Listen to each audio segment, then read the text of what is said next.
നമുക്കിന്ന് 2024 അർദ്ധവാർഷിക പരീക്ഷയിൽ 4ാം ക്ലാസ്സിൽ വന്ന ചോദ്യോത്തരങ്ങളൊന്ന് നോക്കാം. ഒന്നാമത്തെ ചോദ്യം, അബ്രഹാം 3 ദൈവപുരുഷന്മാർക്ക് വിരുന്ന് നൽകി സൽക്കരിച്ചത് എവിടെ വെച്ച്? മെമ്രയുടെ തോപ്പിൽ വെച്ചിട്ടാണ് അബ്രഹാം 3 ദൈവപുരുഷന്മാർക്ക് വിരുന്ന് നൽകി സൽക്കരിച്ചത്. രണ്ടാമത്തെ ചോദ്യം, അബ്രഹാം ഇസഹാക്കിനെ ബലി കഴിക്കുവാൻ കൊണ്ടുപോയ മല.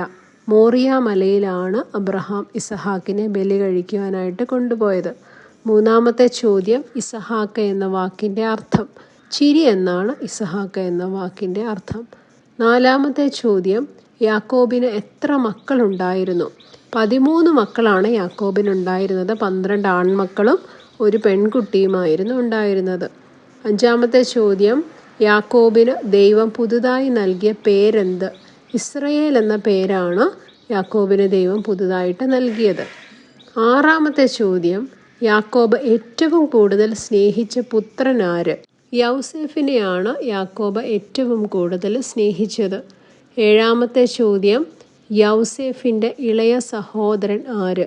ബെന്യാമീനാണ് യൗസേഫിൻ്റെ ഇളയ സഹോദരൻ.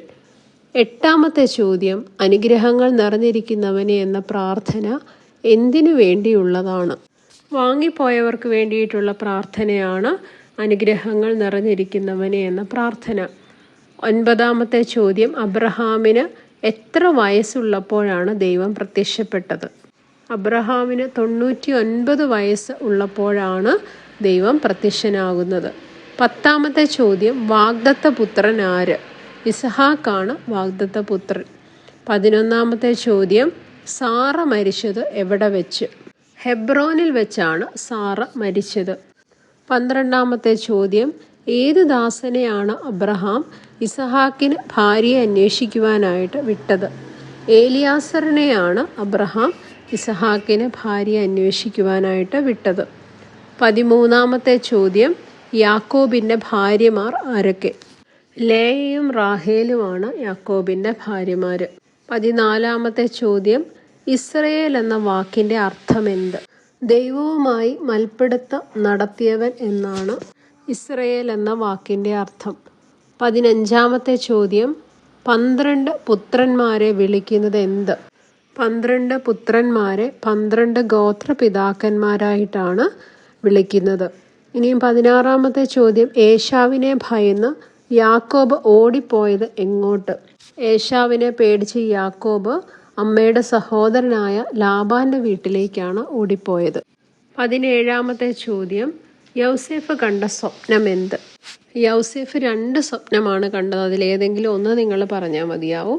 ഒന്ന്, അവനും സഹോദരന്മാരും വയലിൽ കറ്റ കെട്ടിക്കൊണ്ടിരിക്കുമ്പോൾ മറ്റുള്ളവരുടെ കറ്റകൾ യൗസേഫിൻ്റെ കറ്റയെ നമസ്കരിക്കുന്നതാണ് കണ്ട സ്വപ്നം.